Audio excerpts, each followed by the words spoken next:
Hello नमस्कार दोस्तों, 13 मार्च को एक और एसएमई आईपीओ ओपन होने जा रहा है एवीपी इंफ्राकॉन लिमिटेड का। तो देखेंगे हम कंपनी के काम के बारे में, उसके बाद देखेंगे आईपीओ डिटेल, कंपनी के फाइनेंशियल कैसे हैं, ग्रे मार्केट में डिमांड कैसे निकल के आ रही है, और अंत में बताएंगे अपना व्यू कि इस एसएमई आईपीओ में अप्लाई करना है जिसको अवॉइड करना। तो सबसे पहले देख ले रहे हैं हम कंपनी के काम के बारे में। तो कंपनी की स्थापना 2009 में हुई थी और कंपनी का मेनली काम रोड कंस्ट्रक्शन का, यानी company expressway, national highway, flyover, bridge, तो इनका कंपनी कंस्ट्रक्शन का काम करती है। और कंपनी का जो मेनली काम है वह तमिलनाडु के आसपास एरिया में, यानी तमिलनाडु स्टेट में ही कंपनी अपना जो कंस्ट्रक्शन का काम है वो करती है। और जनवरी 2024 तक कंपनी ने अपने 40 प्रोजेक्ट पूरे कर लिए हैं, जो कि लगभग 31,321 लाख के प्रोजेक्ट थे। कंपनी में लगभग 100 एम्प्लॉय काम कर रहे हैं। तो कंपनी का काम तो आपको समझ में आ गया होगा। चलिए अब देख लें हम आईपीओ की डिटेल के बारे में। आईपीओ 13 मार्च को ओपन होने जा रहा है और 15 मार्च तक यह ओपन रहेगा। प्राइस बैंड देख ले रहे हैं तो 71 रुपये से 75 रुपये पर शेयर का प्राइस बैंड रखा गया है। और जब भी हम आईपीओ एसएमई आईपीओ अप्लाई करते हैं तो हायर प्राइस बैंड पर ही अप्लाई करते हैं, अर्थात आपको 75 रुपये प्राइस बैंड भरकर ही इस एसएमई आईपीओ को अप्लाई करना है। लॉट साइज देखते हैं तो 1600 शेयरों का एक lot, total use size 52.34 crore का रखा गया, जिसके तहत पूरे के पूरे फ्रेशेस हुआ तंदर जारी कर रही है। अलॉटमेंट आपको 18 मार्च को पता चल जाएगा और यदि आपका आईपीओ अलॉट नहीं होता है तो 19 मार्च तक आपके पैसे रिफंड वापस आपके अकाउंट में आ जाएंगे। लिस्टिंग डेट 20 मार्च रखी गई है। रिजर्वेशन में देखे ले रहे हैं तो क्यूआईबी के लिए 50% का रिजर्वेशन रखा गया है, रिटेल भाइयों के लिए 35% का, और जो एचएनआई कैटेगरी में अप्लाई करना चाहते हैं उनके लिए 15% का रिजर्वेशन रखा गया है। रिटेल कैटेगरी में यदि आप एक लॉट अप्लाई करते हैं तो आपको 1,20,000 रुपये खर्च करने पड़ेंगे, और रिटेल कैटेगरी में मैक्सिमम आप एक लॉट अप्लाई कर सकते हैं। यदि एचएनआई कैटेगरी में अप्लाई करना चाहते हैं तो कम से कम 2 लॉट अप्लाई करने पड़ेंगे, जिसके लिए आपको 2,40,000 रुपये खर्च करने पड़ेंगे। आईपीओ आने के पहले जो उनकी प्रोमोटर होल्डिंग थी वो 86.5% थी। आईपीओ आने के बाद जो उनकी प्रोमोटर होल्डिंग बचेगी वो 62.33% बचेगी। आरओई 25.05%, आरओसी 22.63%, डेब्ट टू इक्विटी 1.96 है।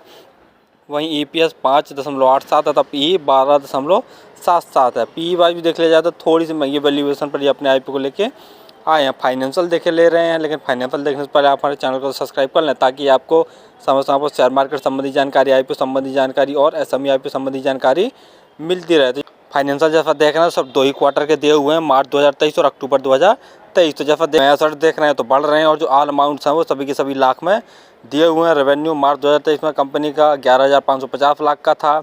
अक्टूबर 2023 यानी 7 महीने के अंदर ही कंपनी ने 7,411 लाख का टोटल रेवेन्यू जनरेट कर लिया। यानी रेवेन्यू में देखते हैं तो थोड़ा सा ग्रोथ देखने को मिला। प्रॉफिट आफ्टर टैक्स मार्च 2023 में कंपनी ने 1,205 करोड़ का नेट प्रॉफिट 1,205 लाख का नेट प्रॉफिट जनरेट किया था।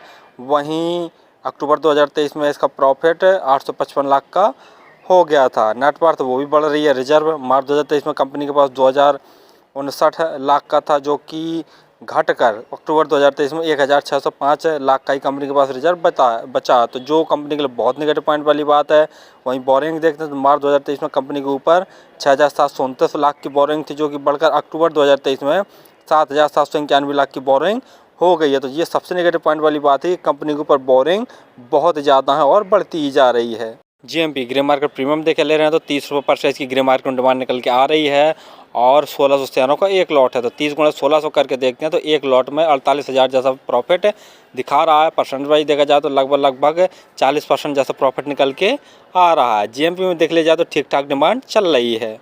फाइनली हमने देखा कि कंपनी का मेनली काम रोड कंस्ट्रक्शन का है, जो कि company expressway, national highway, flyover, bridge, तो इनमें कंस्ट्रक्शन का काम करती है। तो कंपनी का काम तो ठीक ठाक है और डिमांडिंग वाला, फ्यूचर ग्रोथ वाला। लेकिन इस प्रकार की बहुत सारी कंपनियां हैं जो कि लिस्टेड भी और अनलिस्टेड भी, तो कंपनी को कंपटीशन बहुत ज़्यादा मिलने वाला है।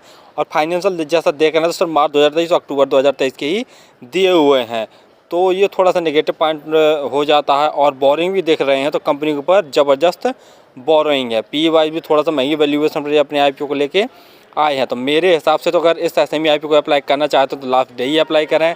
2 कंडीशन जरूर देख लें कि इसकी जो ग्रे मार्केट में डिमांड है वो 50% से ज़्यादा हो जाए, और जो सब्सक्रिप्शन है वो देख लिया जाए तो लगभग 150 गुना से अधिक सब्सक्राइब हो जाए, तभी ये सेफली रहेगा आईपीओ अप्लाई करने के लिए। तो फिलहाल मैं तो लास्ट डे ही ट्राई करूंगा दोनों कंडीशंस देख के कि जो जीएमपी वो भी लगभग 50% से ज़्यादा ही रहे और सब्सक्रिप्शन भी लगभग 150 गुना से ज़्यादा हो। और आप किसी भी आईपीओ एसएमई आईपीओ में अप्लाई करें तो स्वयं का एनालिसिस करके और अपने रिस्क पर ही किया करें। धन्यवाद।